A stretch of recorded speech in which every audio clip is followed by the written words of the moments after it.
Okay, listen everyone. Doubts बोलो. Second, very short. Very short 7. बोलो. Second, बोलो. sir, third or fourth. कोई बात नहीं, क्वेश्चन बोलो सर. बेटा क्वेश्चन तो बोलो. आपकी बात तो होता है क्वेश्चन. थोड़ा यार काम नहीं कर रहे. मतलब वो तो नहीं है. बोलो second question. Body of mass m A body of mass m moving with the velocity v moving with the velocity v is acted upon by a force. is acted upon by a force Write an expression for change in momentum F. अच्छा, change in momentum delta p. in each of the following cases. हाँ जी बोलो. When v is more lesser than c. Lesser than c तो क्या बनेगा? Delta p. सिर्फ क्या change होगा? Velocity. हाँ जी. And v equal to c तो डेल्टा p क्या बनेगा? m भी चेंज होगा बच्चे और वेलोसिटी. ठीक है? हाँ मतलब एक ही बात है. Somewhat equal to c. ठीक है बच्चे? रविंदर क्लियर बच्चे? पीयूष दिखाई दे रहा है उधर से? बेटा अगर v c से कम है तो सिर्फ क्या चेंज होगी? वेलोसिटी. मास कांस्टेंट रहेगा. लेकिन अगर v और c लगभग बराबर है तो मास चेंज होने लगेगा. वेलोसिटी तो होगी हर केस में. हाँ जी. थर्ड पार्ट में ये दिया और मतलब कि उसके साथ में क्वेश्चन बोलो. इसके थर्ड पार्ट में फर्स्ट पार्ट की थी. एक बार बोला question third part. When v is less to and c v is less less than c. एक ही बार है ये. और इसमें but m does not remain same. But M does not remain that constant. m does not remain same. तो ये आपको special case दे दिया तो उसमें फिर डेल्टा n और डेल्टा p लगाना. ठीक है? अगर v ये है तो इसमें आप मतलब अज्यूम ही करोगे. क्या अज्यूम करोगे? मास क्या रहेगा? कांस्टेंट. अजय वीडियो देख सारी की सारी. मंडे टेस्ट देना है. किसी के पास कोई बात नहीं है कि आप संडे हाँ जी बच्चे क्लियर है? ओके अगला क्वेश्चन. अगला क्वेश्चन बोलो कौन सा? The third, थर्ड बोलो बच्चे. two bodies A and B of the same masses two bodies A and B. इसका भी मास m, इसका भी मास m. are moving with the velocity बोलो. v and 2v. V and 2B. Compare their inertia and speed. Inertia सिर्फ किस पे depend करता है बच्चे? मास पे. तो mass of A mass of B cancel 1:1. हाँ जी बच्चे. What is the CCS unit? एक मिनट. मोमेंटम का भी रेशियो पूछा है. वो क्या होगा? Mass into velocity ratio. Mass into velocity. V से V कैंसिल, m से m 1:. इसका था ये डाउट वाला क्वेश्चन. हो गया बच्चे? हम समझ आ गया? हाँ जी. हाँ जी. अगला बोलो. बोलो गुलरी. गुलरी बोलो. हो गया बच्चे? जो भी क्वेश्चन देता हूँ वो कॉपी में लिखने हैं. तो मैं शॉर्ट आंसर दो चाहे लॉन्ग आंसर दो. सिर हिलाने से कुछ नहीं होता है. ठीक है अग्रम जी? काम नहीं करके आओगे तो यहाँ से छुट्टी हो जाएगी. ओके. न्यूमेरिकल बोलो कौन सा बच्चे? 12 न्यूमेरिकल. पूरी ना रीड करो 12 न्यूमेरिकल. 12.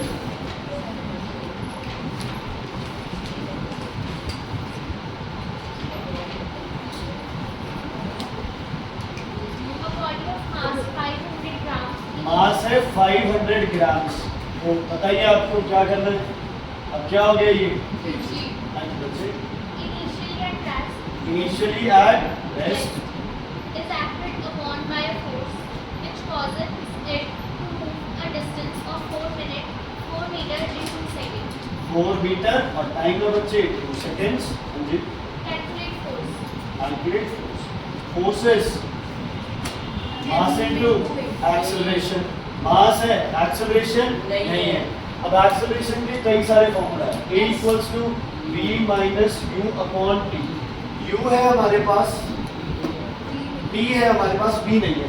तो दूसरा formula v square equals to u square plus 2as. v square v नहीं है. v नहीं है है ना. अब अगला s equals to u t plus half a t square. Check कर लेते हैं. 4 equals to 0 plus half into a time 2 into 2 बचे, 2 से 2 कैंसिल, ये 2 नीचे आ जाएगा, इनकी वैल्यू आ गई 2 मीटर पर सेकेंड स्क्वायर। तो फोर्स आ गई mass 500 upon 1000 into 2, 0 0 0 0 cancel, 5 1 2 cancel, 1 metre. Clear है बच्चे?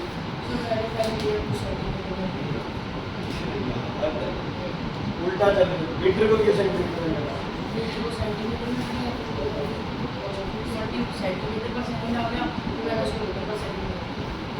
Sir, eight. Sir, 8. 8 बोलो बच्चे। Sir, figure है. किसका ग्राफ है? Velocity time. Velocity time graph straight line है, कोई वैल्यू गिवन है टाइम की, ऊपर 10 20 इधर 20 इधर Yes, sir.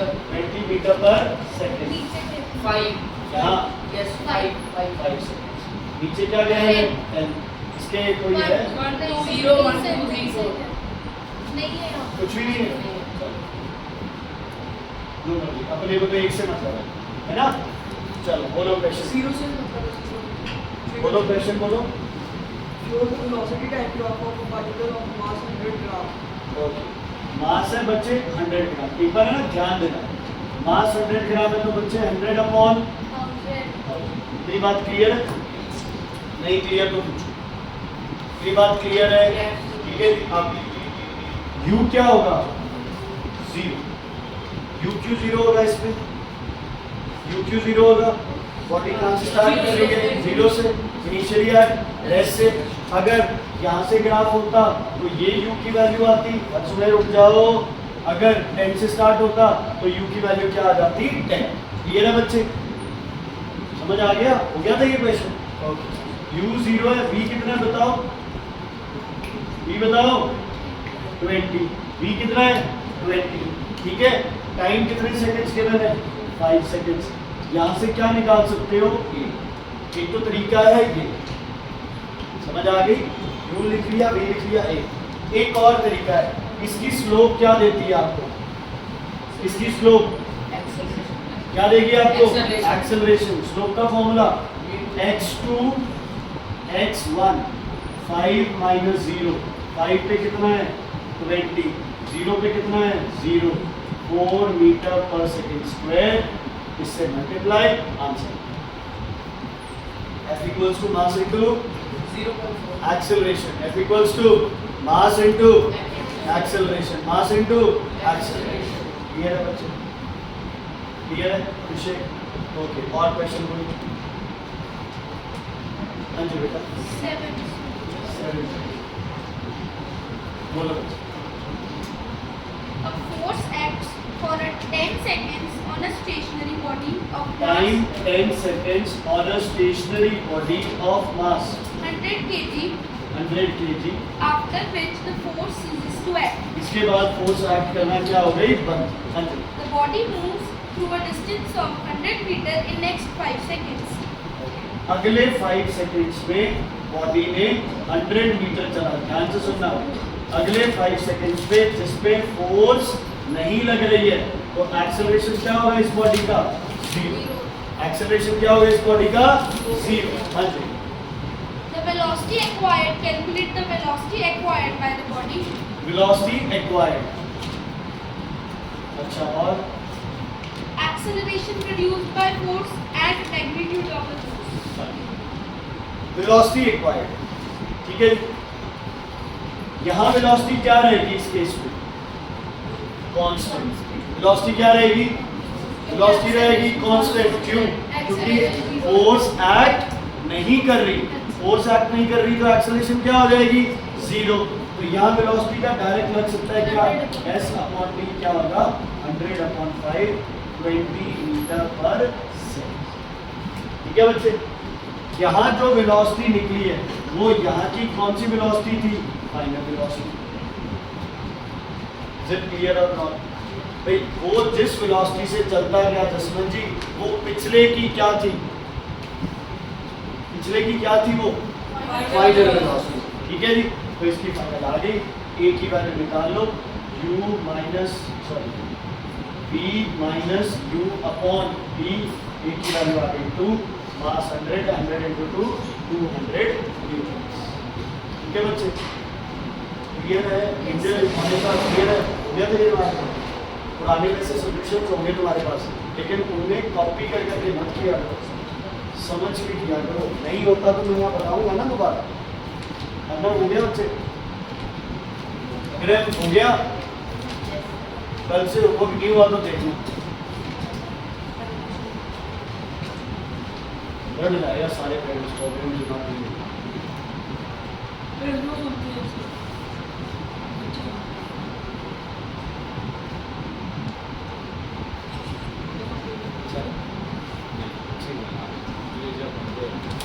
हाँ जी, अच्छे फिर भी 3-4 दिन बड़ा है, 5 दिन बड़ा है बच्चे। हाँ जी बोलो। सर हम एग्री के हमको एडमिट बना देना। सर हमका आप कुछ करेंगे। Nice teacher. अच्छा वो वाली है। चलो मैं करूँगा नहीं, जानबूझ के वो गलती से हो जाएगा, ठीक है? अल्लाह एग्री बात। आपको बड़े रक्षाबंधन वाले सर, आपको बड़े रक्षाबंधन वाले नहीं सर, सभी गलत। 30 को अच्छा। सर 30 अगस्त को आपका 30 का। ओके सुनो बच्चे सारे का। अगला पार्ट है बच्चे वो जी वाला पार्ट, जिसमें मास वेट आएगा, ग्रेविटी वाला कंसेप्ट आएगा। ध्यान से सुन लो, वो रिवीजन वाली कॉपीज निकाल लो।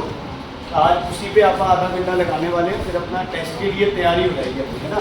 टाइम वाला कल दोबारा रिवाइज करा, जो सिंपल पैटर्न वाला तीनों का टेस्ट है ना। तीनों का टेस्ट होगा, चैप्टर 2, चैप्टर 3 और फर्स्ट का सी पार्ट भी साथ इंक्लूडेड है। और बता सिर्फ मैम ने टेस्ट में डाला था कि वो कर्व ड्रॉ करेगा टी और एल का आज टेस्ट हुआ था।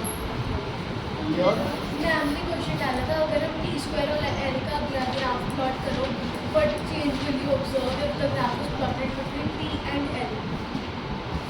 अंडर रूट बनेगा वो। अंडर टी और एल में हम ऐसे मैम के तो कर्व बनेगा टी और एल का। सिंबल नाम डाल देंगे जरा, ये बात कहाँ पर है? दूसरे सेक्शन वाले क्या कुछ नहीं है, कोई ना बता, कल सारे बता। ओके सुनो, लिसन, लुक हियर बच्चे, this is your third part और sorry last part of the chapter, जिसमें हम बात करेंगे किसकी? Gravitational force. ठीक है, उससे पहले अगर मैं बोलूँ free fall, what do you mean by free fall? है ना, कोई बॉडी डायरेक्टली ऊपर से क्या गिर रही हो? नीचे। जी की वैल्यू क्या होगी? पॉजिटिव, है ना? और इसी बॉडी को ऊपर थ्रो करोगे, जी की वैल्यू क्या हो जाएगी? नेगेटिव। ऊपर जाने के बाद वेलोसिटी 0 और फ्री फॉल में स्टार्टिंग वेलोसिटी 0। समझ आ गई बच्चे? हिट करके स्टॉप करे तो अलग चीज है, लेकिन हिट करके एकदम से बॉडी वापस आती है तो वेलोसिटी दूसरी डायरेक्शन में होगी। ठीक है जी, आप एक बार यहाँ पढ़ते हैं।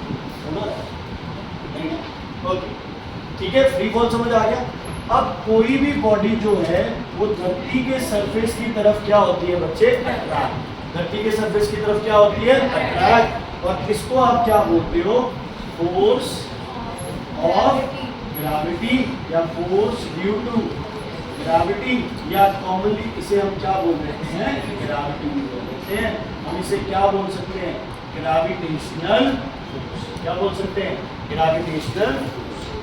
एक्सेलरेशन ड्यू टू ग्रेविटी वो जी है। G is not gravity, G is acceleration due to gravity. G is acceleration due to gravity. Okay, ध्यान से सुनना। ये लॉ कहता है, न्यूटन का ग्रेविटेशनल लॉ कहता है, दो बॉडीज, एक का मास है कैपिटल एम, दूसरे का मास है स्मॉल एम, इनके बीच में हमेशा क्या होती है? फोर्स। और वो इनके किसके प्रोपोर्शनल होती है? प्रोडक्ट। किसके प्रोपोर्शनल होती है? Product. Force is directly proportional to product of two masses. Force is directly proportional to product of two masses, and the same force is inversely proportional to square of distance between them. Square of distance between them. Sir एक कौन कहते हैं? Newton Newton's gravitational law. तो क्या है Newton's gravitational law?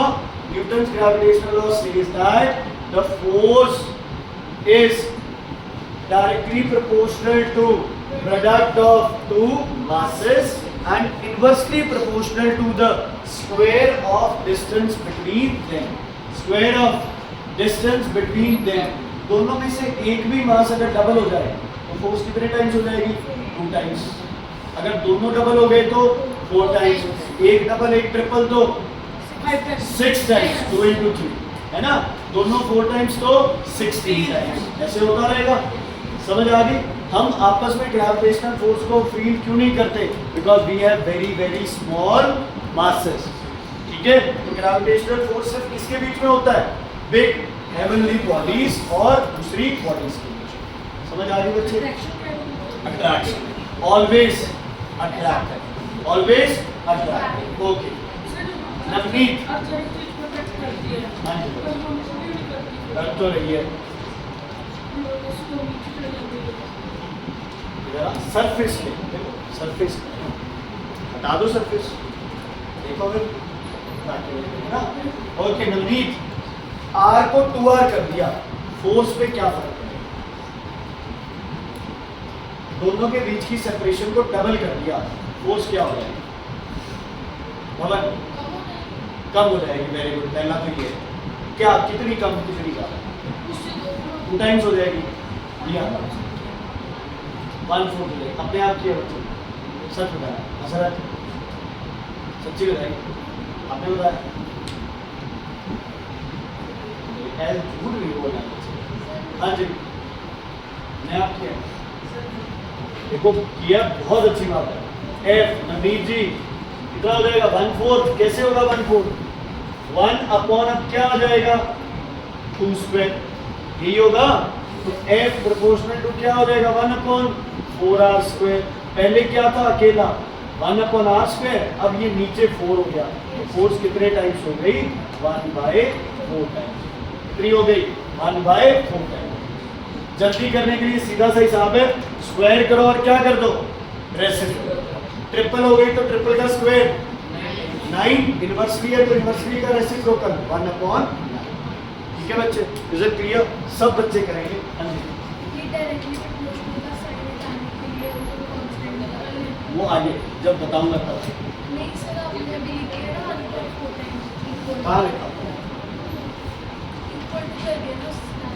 नहीं force and size it is 1/4. बताओ भाई. रेडियस r/2 होगी. सॉल्व करके दिखाओ. सॉल्व करके दिखाओ. कितने टाइम्स होगा? 4 टाइम्स. कैसे? 1/2 है उसका क्या करोगे? रीना क्या करोगे? 1/2 का स्क्वायर. एंगल स्क्वायर करके क्या आएगा? 1/4. उसके बाद क्या करना है? रेसिप्रोकल. तो कैसे लिखेंगे? f प्रोपोर्शनल 1 अपॉन r/2 का square. f proportional 4/r square. तो f कितने टाइम्स हो जाएगा? 4. ठीक है बच्चे? क्लियर है? चाहे वो f1 f2 करके करना है. ऐसे करो जैसे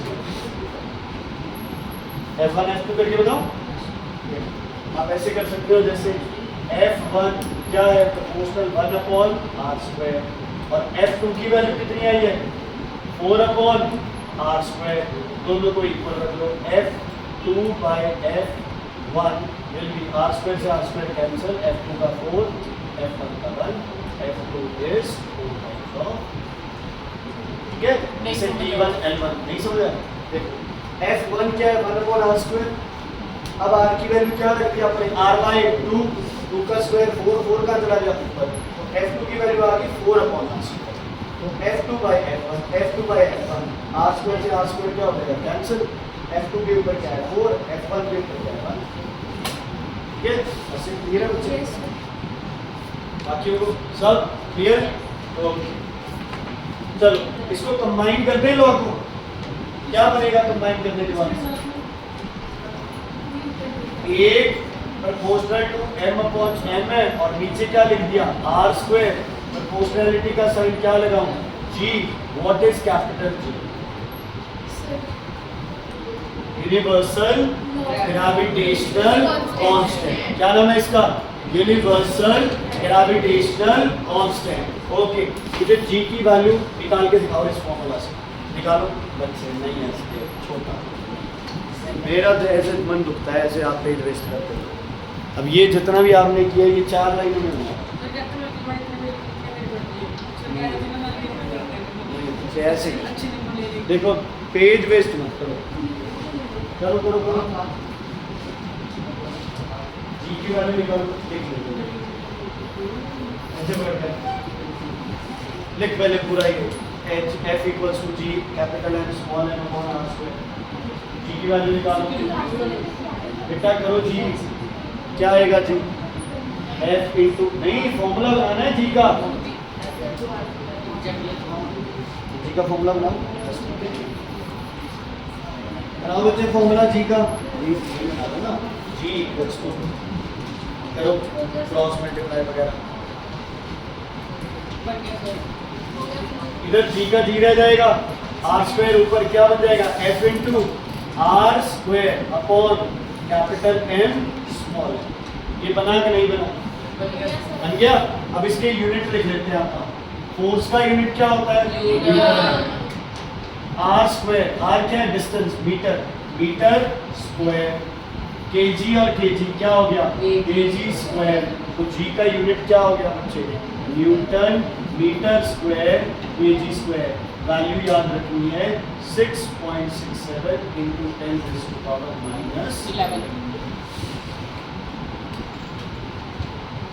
ये याद रखनी है, यूनिट आप यहां से निकाल सकते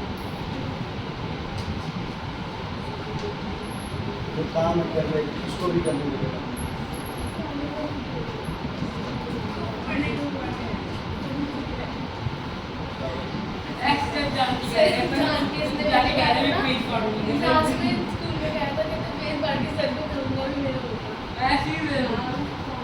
तुम्हारे पे नहीं करना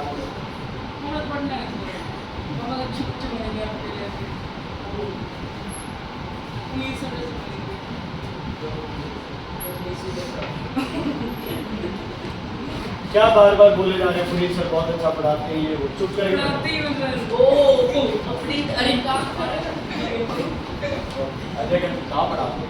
ओके सुनो बच्चे, क्लियर है बेटा। देखो universal gravitational constant is capital G, its value is F into R square upon capital M small.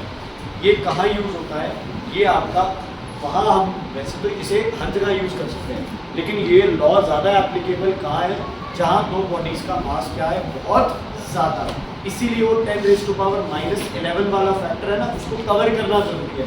फिर मास की मल्टीप्लिकेशन इतनी हो कि वो 10⁻⁻11 को क्या कर दे कैंसिल। ठीक है, अब सिंपल चीज़, बिल्कुल सिंपल चीज़।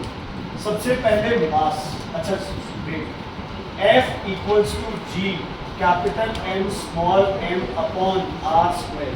फोर्स का फॉर्मूला बताओ क्या होगा, m into A equals to capital G m small m upon R square. अगर बॉडी धरती की तरफ या ऊपर जा रही है तो a क्या बन जाएगा g capital M small m upon R square. m से n cancel, small g is equal to capital G capital M upon R square. और g की वैल्यू कितनी निकल के आई है 9.8 मीटर पर सेकेंड स्क्वायर। मास किसका लेना है, ये इसका मास है, ये अर्थ का। रेडियस किसकी है, ये अर्थ की रेडियस। कुछ याद वगैरह करना, ठीक है। चलो सब बच्चे अपनी कॉपीज पे इनके बारे में तीन चीजें लिखो इनके बारे में, डिफरेंस, 3 डिफरेंस लिखो इनके बारे में, कैपिटल G और स्मॉल g के बारे में जो आपको 3 डिफरेंस पता है वो लिखो। कोई बात नहीं, गलत लिखे जाएंगे तो सही हो जाएगी।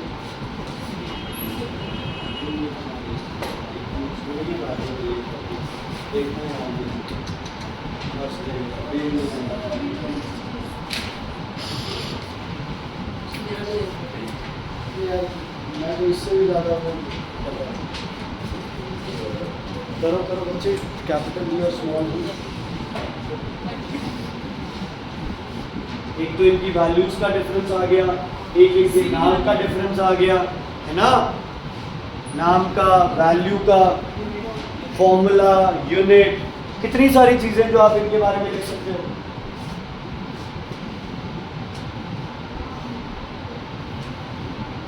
कॉपी तो कर लिया जरा यूनिवर्सल नाम का लिखिए यार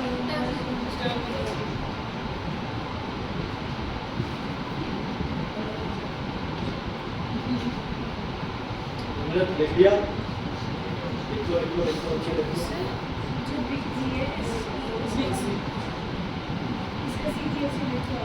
इसका सेंटिंग का टाइम हो जाएगा उस वर्ग का सेंटिंग से स्कोर हो जाएगा केजी का क्यों लिखना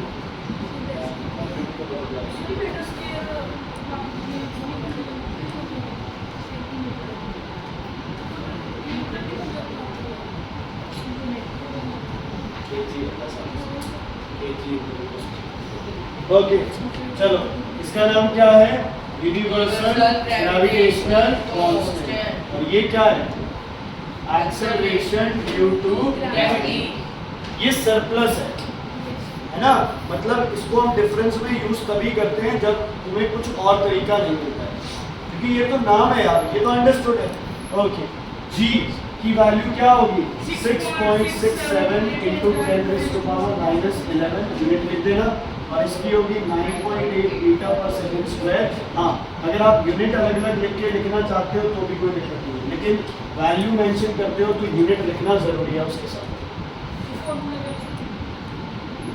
इज इट क्लियर समझ आ गया ठीक है value of G is always constant whether it is earth whether it is नहीं earth सिर्फ सॉरी g की वैल्यू अर्थ के ऊपर क्या रहती है कांस्टेंट लेकिन ये g क्या कर सकती है स्लाइटली क्या कर सकती है वेरी कैसे वेरी करती है पोल्स पे मैक्स एंड इक्वेटर पे मैक्सिमम मीटर पे ठीक है बच्चे यार ये क्या मुझसे गलती हो गई वैसे वो जाने में एक है ना थोड़ा सा ध्यान रखना जब अपन नेगेटिव डिस्प्लेसमेंट की बात कर रहे थे ना वो अपट्यूज एंगल वाली कुछ बात कर रहे थे तो मैंने कहा था ये डिस्प्लेसमेंट टाइम ग्राफ है तो मैंने ग्राफ इधर बना दिया था है ना आप बिल्कुल सही थे आपने कहा था इधर बनाना है बेटा इधर ग्राफ नहीं बनेगा क्यों नहीं बनेगा हाँ तो टाइम कभी भी नेगेटिव नहीं होता क्यों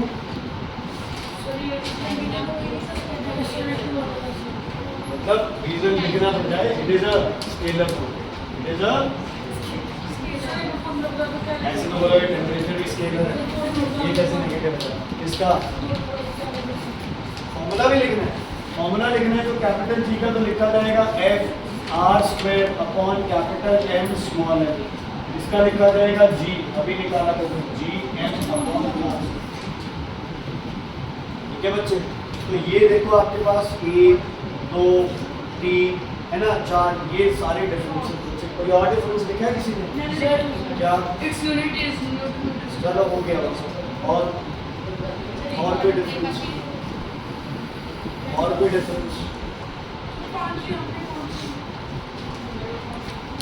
जो भी है ना पूछ रहा हूँ भी कोई और डिफरेंस है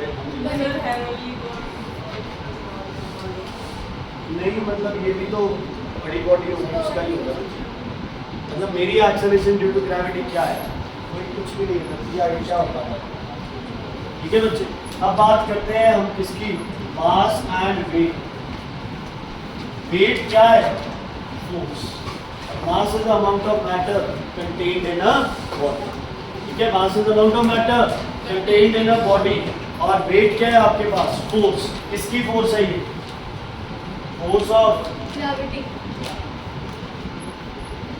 ठीक है क्लियर है मास कौन सी क्वांटिटी है स्केलर ये कौन सी है मास can never be zero weight will be can be zero if gravity is zero क्योंकि वेट का फॉर्मूला है मास इनटू ग्रेविटी जीरो हो नहीं सकती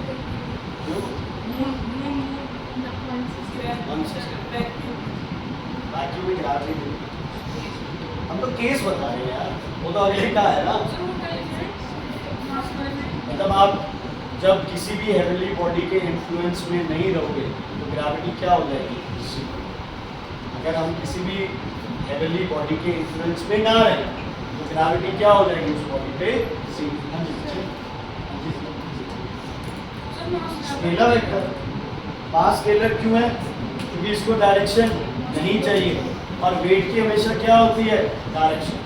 बच्चे क्या हुआ इतना उदास क्यों है वीडियो बंद करके पूछ लेते हैं लोग। वेट इज वेक्टर क्यों वेट की डायरेक्शन होती है कोई ना नहीं होती ना क्योंकि वेट तो इधर भी हो सकता है इधर भी हो सकता है। हाँ तो डायरेक्शन है या नहीं है टुवर्ड्स द हेवनली बॉडी जो भी होगी ठीक है आपने वो क्या लिखा है टुवर्ड्स अर्थ होगी ना यहाँ कैन नॉट बी जीरो ठीक है बच्चे क्लियर है ओके मास का यूनिट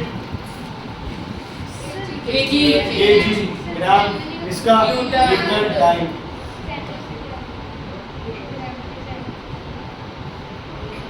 ग्रेविटी ग्रेविटी क्या होती है 10 केवल है तो 10 ये तो हम कह रहे हैं कि वेट कब जीरो होगा वेट तब जीरो होगा जब ग्रेविटी जीरो। वेट का फॉर्मूला क्या होता है m into g m into g क्योंकि वेट क्या है फोर्स ही तो है फोर्स m into है वेट क्या हो जाएगा m into g। समझ आ गया बच्चे मास का वो वॉल्यूम वाला हो गया density is mass upon volume तो किसी चीज का मास निकालना है तो डेंसिटी इनटू ठीक है बच्चे इज इट क्लियर। एक होता है ग्रेविटेशनल यूनिट ऑफ फोर्स क्या नाम है उसका kgf kgf का मतलब है kg के साथ कौन अटैच है उसमें g की वैल्यू उसके अंदर डली हुई है वैल्यू बता दूं हाँ mass beam balance weight spring balance mass beam balance और वेट स्प्रिंग बैलेंस क्लियर है बच्चे ओके सब बच्चे इधर देखेंगे देखो सर आपके पास है kgf इसको ना दोबारा सुनो इसका मतलब क्या है किलोग्राम फोर्स। आपके पास है gf इसका क्या मतलब है ग्राम फोर्स ग्राम। ध्यान से सुनना एक चीज ध्यान से सुनो तुम्हारे पास 100 रुपए का नोट तुम्हारे पास 100 रुपए का नोट ठीक है 100 रुपए हमारी करेंसी और कोई नोट नहीं। हसरत के पास 2500 रुपए हसरत के पास 2500 रुपए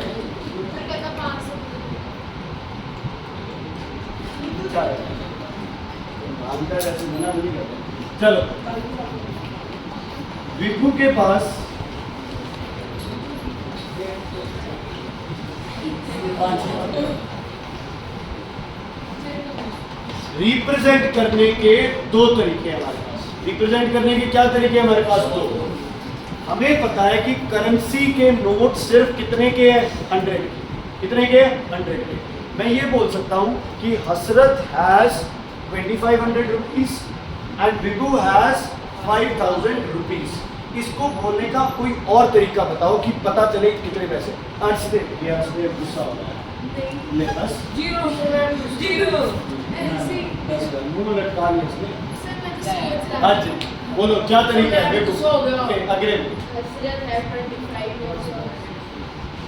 क्यों सिर्फ अगर मैं कह दूं हसरत आज 25 नोट्स तो ऑटोमेटिकली अंडरस्टूड है। नोट सिर्फ किसके हैं 100 के विभू है 50 क्या 50 अस्तेवास 10 ठीक है मुझे क्लियर गुस्सा आ गया ठीक है बच्चे इज इट क्लियर। अब 25 नोट्स का मतलब क्या है 25 इंटू 100 ये 100 इसके अंदर पहले ही है। 100 की वैल्यू बार बार मल्टीप्लाई करने की बजाय आप सिंपल बता दो तो ठीक है ना।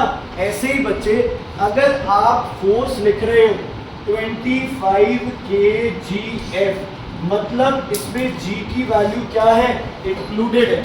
अगर आप इसको ओपन करके देखोगे तो 25 इंटू 9.8 जो भी आंसर है वो है।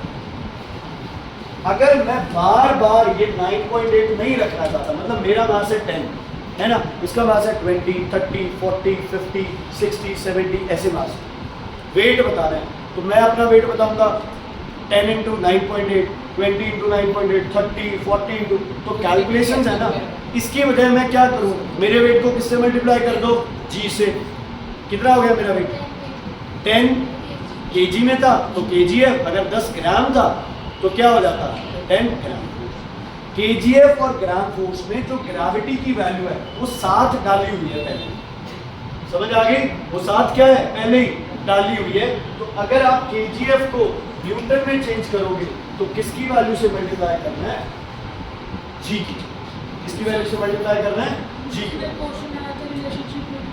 बता रहा हूं देखो, अब क्या है 1 kgf इक्वल्स टू 1 इंटू बोलो 9.8, कितने न्यूटन्स हो गए, 9.8 कितने हो गए, 9.8 न्यूटन्स।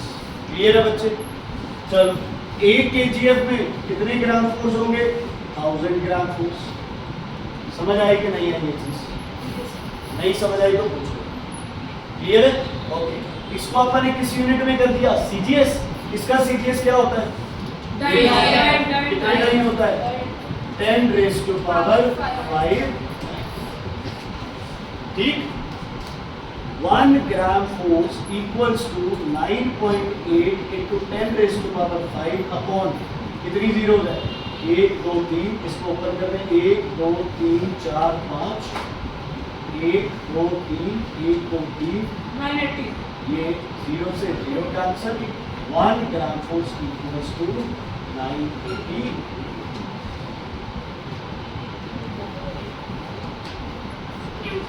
अच्छा सॉरी 9, तभी मैं सोचा केजीएफ पढ़ना है, न्यूटन ज़्यादा कैसे, ग्राम फोर्स में ज़्यादा कैसे।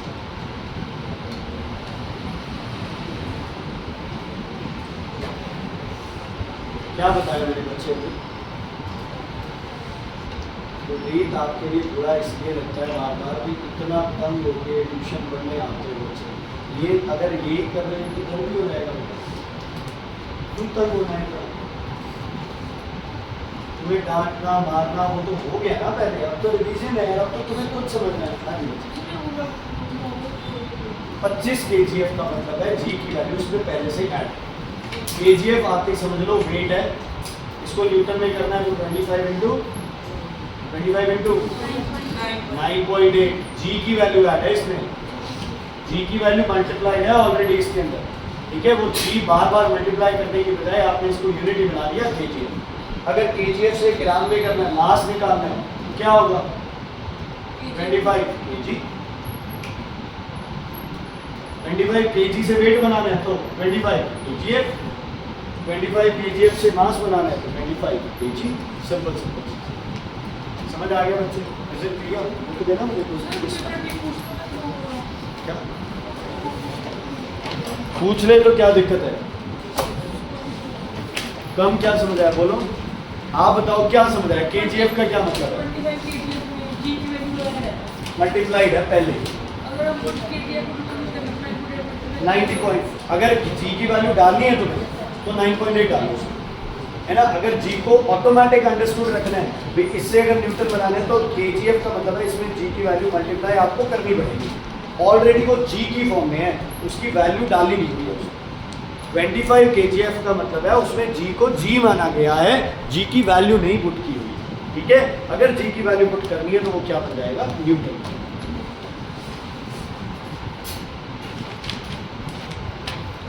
Gravitation, force due to gravity, rate at which the velocity increases, relationship.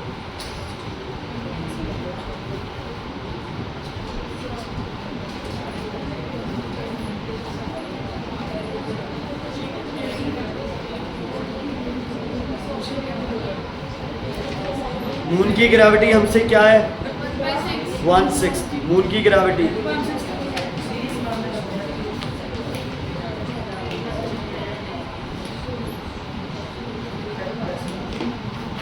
Mark करो सारे वेरी नहीं पेज नंबर क्या? शॉर्ट आंसर्स करके आने हैं. Page number 89. अंशुल मार्क कर लो और होमवर्क भेजना है, भेज नहीं रहे हो तुम.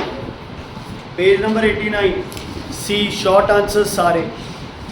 शॉर्ट आंसर्स सारे किसकी बुक है बच्चों? ना शॉर्ट आंसर्स सारे. शॉर्ट आंसर्स सारे. देखो एमसीक्यूज तो अंडरस्टूड है, पहले ही मैंने बोला था बुक से रिवाइज करने हैं. ओके वेरी शॉर्ट में तुम्हें लिखना है क्वेश्चन नंबर 1 3 फोर्थ करके देखना है. हाँ वेरी शॉर्ट में. अच्छा न्यूमेरिकल्स मार्क कर लो. क्वेश्चन नंबर 1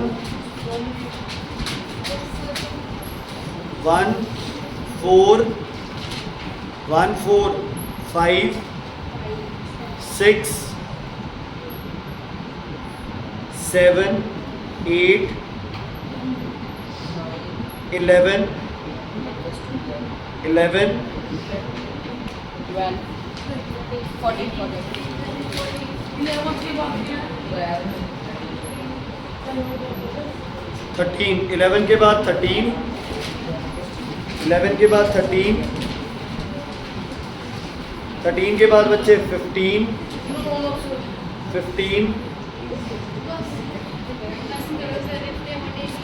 चलो 15 करो. First fourth fifth sixth seventh 8 11 13 15 और शॉर्ट टाइप सारे. अब कल हम क्या करेंगे?